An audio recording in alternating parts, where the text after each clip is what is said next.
Semester 5 सूचकांक। सूचकांक का अर्थ है, इसे हम निर्देशांक भी कहते हैं। सूचकांक का अर्थ है दो समय अवधि, दो अलग अलग टाइम पीरियड्स के अंतर्गत या दो स्थानों में, दो अलग अलग जगहों के अंतर्गत कुछ ऐसे तथ्य हैं जैसे कीमत, मात्रा, प्राइस, क्वांटिटी, प्रोडक्शन, उत्पादन आदि में परिवर्तन होने पर उसमें होने वाले परिवर्तनों की रिलेटिव मेजर या सापेक्षिक माप। निर्देशांक के द्वारा हम सापेक्षिक रूप से किसी अवधि के साथ या किसी स्थान के साथ होने वाले परिवर्तन की तुलना कर सकते हैं। निर्देशांक हमें तुलना का आधार प्रदान करता है। सूचकांक समय अथवा स्थान के अनुसार या समय या स्थान इसके अनुसार होने वाले परिवर्तनों की औसत रूप से सापेक्षिक माप प्रदान करता है, एक रिलेटिव मेजर प्रदान करता है जिसमें हम एवरेज चेंजेस को माप सकते हैं कि कितना परिवर्तन हुआ है। अर्थात सूचकांक एक विशेष प्रकार का माध्य होता है, एक स्पेशल मीन होता है जिसके द्वारा काल श्रेणी, टाइम सीरीज, स्थान श्रेणी, इस जो जगह वाली स्थान श्रेणी है उसमें होने वाले सापेक्ष परिवर्तनों की माप को हम माप सकते हैं।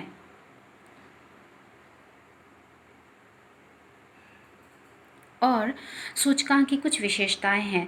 सूचकांक की विशेषताएं हैं, पहला, ये परिवर्तनों की सापेक्ष माप है, कितने परिवर्तन हो रहे हैं और किसी स्पेशल साल की तुलना में या 10 साल पहले या 5 साल पहले की तुलना में कितने परिवर्तन हो रहे हैं या किसी जगह की तुलना में कितना परिवर्तन हो रहा है, हम इसकी सापेक्ष रूप से, रिलेटिव रूप से माप कर सकते हैं और परिवर्तन को आंक सकते हैं या माप सकते हैं। सूचकांक की अगली विशेषता ये प्रतिशतों का माध्य होता है। इसमें हम कितने परिवर्तन हो रहे हैं उसका प्रतिशत और उसका एवरेज या माध्य प्राप्त कर लेते हैं और औसत रूप से कितना परिवर्तन हुआ है यह इसे प्रतिशत रूप में ज्ञात करते हैं, कितना एवरेज चेंज हुआ है। तीसरा, सूचकांक की विशेषता ये है कि सूचकांक का बहुत ज़्यादा वाइड या बहुत ज़्यादा व्यापक प्रयोग होता है। ये उत्पादन के क्षेत्र में भी प्रयोग किया जाता है। इसे विक्रेता भी इसका प्रयोग करते हैं। देश की सरकार के द्वारा आर्थिक नीतियों के निर्माण में भी इसका प्रयोग होता है। इसका बहुत ज़्यादा व्यापक प्रयोग है। कृषि के कार्य में भी इसका प्रयोग होता है और कीमत के निर्धारण में भी सूचकांकों का प्रयोग किया जाता है। तो सूचकांक बहुत ज़्यादा व्यापक प्रयोग किए जाते हैं सूचकांक के। सूचकांक की अगली विशेषता है, इसे संख्या द्वारा व्यक्त किया जाता है। ये नंबर्स के द्वारा व्यक्त किया जाता है, इसे संख्या के रूप में हम इसे व्यक्त करते हैं, कितना औसत परिवर्तन हुआ है उसकी संख्या। पांचवा, इसकी विशेषता ये है कि ये औसत रूप में प्रयुक्त होता है, प्रस्तुत किया जाता है। इसे एवरेज रूप में हम प्रस्तुत करते हैं, औसत रूप में, और प्रतिशत के द्वारा व्यक्त किया जाता है। छठा, तुलना का आधार ये प्रदान करता है किस समय के अनुसार परिवर्तन, किस समय से कितना परिवर्तन हुआ है या किस स्थान से किसी दूसरे स्थान में कितना परिवर्तन हुआ है, ये तुलना का आधार प्रदान करता है कि हम तुलना इससे कर सकते हैं और सापेक्षिक रूप से कितना रिलेटिव चेंज हुआ है या कितना सापेक्षिक परिवर्तन हुआ है इसे हम माप सकते हैं। सूचकांक की विशेषताएं हैं ये। अगला है सूचकांक का महत्व। सूचकांक की कुछ महत्व है, जैसे ये जटिल तथ्यों को सरल बनाता है, तथ्यों को समझने में तथ्यों को औसत रूप ये प्रदान करता है और इससे बदलाव को आसानी से ज्ञात किया जा सकता है। ये जटिल तथ्यों को, कॉम्प्लेक्स जो फैक्ट्स हैं उसको बहुत ज़्यादा ईजी बना देता है, साधारण आसान बना देता है। दूसरी सूचकांक का महत्व ये है, उपयोगिता है, ये तुलनात्मक अध्ययन को, ये कंपैरेटिव स्टडी को बहुत ज़्यादा ईजी बना देता है।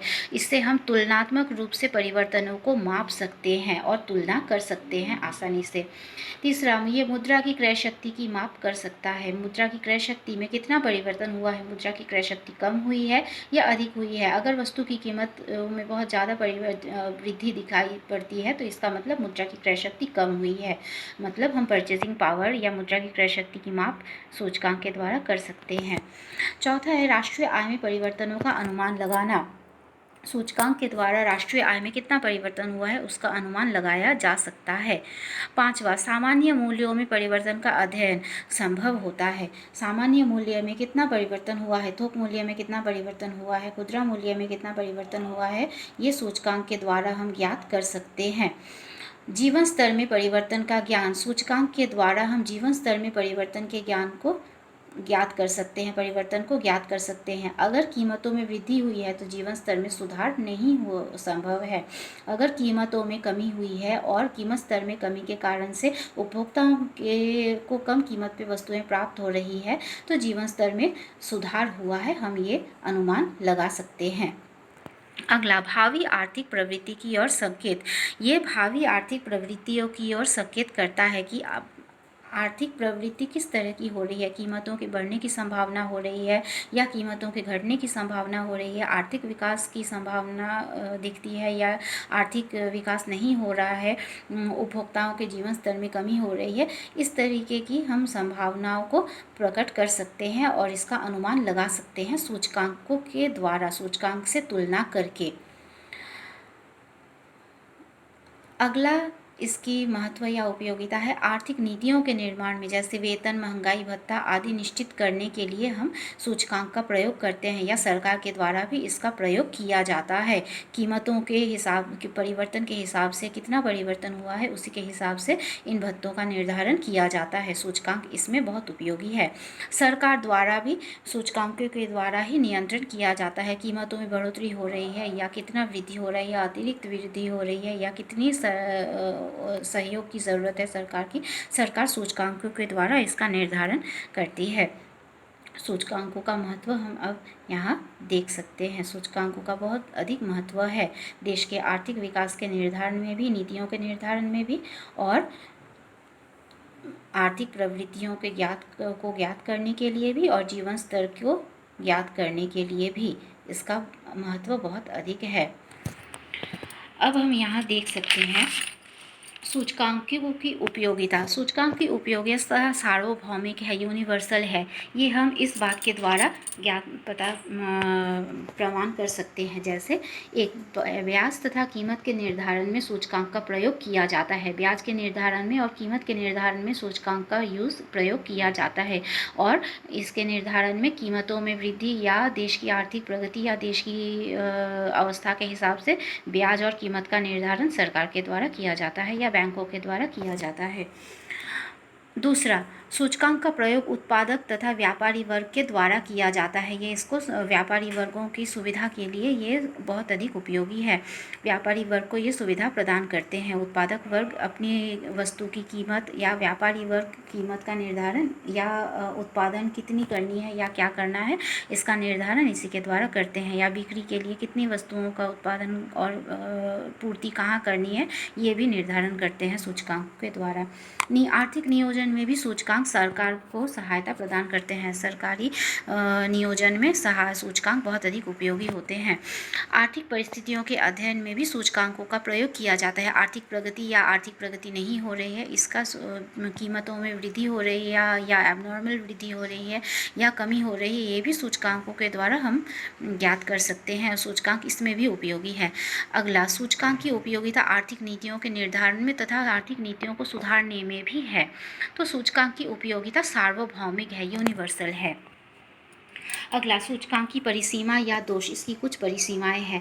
पहला, ये पूर्ण सत्य नहीं है। इसमें चूंकि एवरेज के तौर पे सभी चीज़ों को बताया जाता है, औसत रूप से सभी चीज़ें सत्य नहीं होती हैं। औसत रूप में अगर हम कहते हैं कि किसी जगह में जनसंख्या की वृद्धि 2.5% हुई है, इसका मतलब ये नहीं है कि ये 2.5 एग्जैक्टली है। यहाँ पूर्ण संख्या हमें ज्ञात नहीं होती है, तो ये पूर्ण सत्य नहीं है। केवल सापेक्ष अध्ययन संभव है। इसमें हम केवल, इसकी एक परिसीमा ये भी है, हम इसमें केवल रिलेटिव परिवर्तन को देख सकते हैं। इसमें कितना परिवर्तन हुआ है पुराने समय के तुलना में, ये हम जांच सकते हैं। बस उतना तक ही इसकी जांच हो सकती है। तीसरा, अंतर्राष्ट्रीय तुलना इसकी संभव नहीं है, क्योंकि अंतर्राष्ट्रीय कीमतें अलग अलग होती हैं, हर एक देश की कीमतें अलग होती हैं, तो अंतर्राष्ट्रीय तुलना नहीं हो सकती है सूचकांक के द्वारा। चौथा, इसकी कमी है समय का अंतर और कठिनाई। समय के अंतर के साथ साथ कीमतों में भी बदलाव होता है, वस्तुओं की गुणों में भी परिवर्तन होते हैं, तो इसमें ये कठिनाई पाई जाती है। सूचकांक में तुलना करने के समय ये कठिनाई दिखती है। अगला कठिनाई ये है कि गुणात्मक पहलू पर ध्यान नहीं दिया गया है। सूचकांक में सिर्फ कीमत की जांच की जाती है, परंतु गुण के कारण से कीमत बदला है या उत्पादन के कारण से कीमत बदला है ये पता नहीं चलता है, तो ये गुणात्मक पहलू पर ध्यान नहीं देता है। अगला कमी ये है कि सूचकांक लगभग संकेतक है। ये एवरेज के तौर पर, परसेंटेज के तौर पर संकेतों के द्वारा, संख्याओं के द्वारा तथ्यों को बताता है, परंतु ये संकेतक है। ये सभी स्पष्ट तरीके से किसी भी निष्कर्ष तक नहीं पहुंच सकता है। अगला इसकी कमी है ये एक भ्रमात्मक निष्कर्ष। इसमें इल्यूशनरी कंक्लूजन्स प्राप्त होते हैं, क्योंकि ये प्रतिशत के तौर पे ज्ञात होता है और ये भ्रमात्मक होते हैं, ये पूर्ण रूप से सत्य नहीं होते हैं। आठवां इसकी कमी यह है कि इसकी उपयोगिता सीमित है। सभी उद्देश्यों के लिए इसका उपयोग नहीं होता है, उपयोग नहीं हो सकता है, और ये इसकी लिमिटेशन है।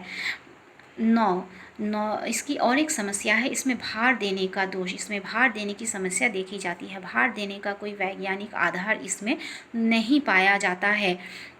भार कितना देना है, भार अलग अलग समय में अलग अलग होता है, क्योंकि वस्तुओं का महत्व अलग अलग समय में अलग अलग होता है, और एक ही वस्तु का महत्व अगर किसी एक व्यक्ति से दूसरे व्यक्ति पर हम देखते हैं तो अलग होता है। उसी तरीके से भार अलग अलग हो जाता है, और ये भारांकन करना, वेटेज प्रदान करना थोड़ा कठिन होता है, और ये एक कठिनाई है। इसका कोई वैज्ञानिक आधार भारांकन का नहीं है। अगला कमी सूचकांक का ये है कि फुटकर मूल्य सूचकांक को लेना, फुटकर मूल्य सूचकांक हर जगह नहीं पाए जाते हैं। उपभोक्ताओं के जीवन स्तर को अगर ज्ञात करना है तो फुटकर मूल्य सूचकांक या रिटेल प्राइस इंडेक्स की ज़रूरत होती है, परंतु हर एक चीज़ में फुटकर मूल्य सूचकांक नहीं पाया जाता है। इसकी सूचकांक की कमी पाई जाती है, और सूचकांक की ये समस्याएं हैं जिस कारण से सूचकांक के द्वारा गणना करना कठिन हो जाता है। सूचकांक के द्वारा परिवर्तनों की गणना करना, सापेक्ष रूप से कितने परिवर्तन हुए हैं उसकी गणना करना कठिन हो जाता है, और ये सूचकांकों की कुछ समस्याएं हैं या कमियां हैं जिसे हम दोष कह सकते हैं, और इसी कारण से ये पूर्ण रूप से सत्य नहीं होता है, पर इससे हम तुलना कर सकते हैं और तुलनात्मक रूप से परिवर्तनों को माप सकते हैं।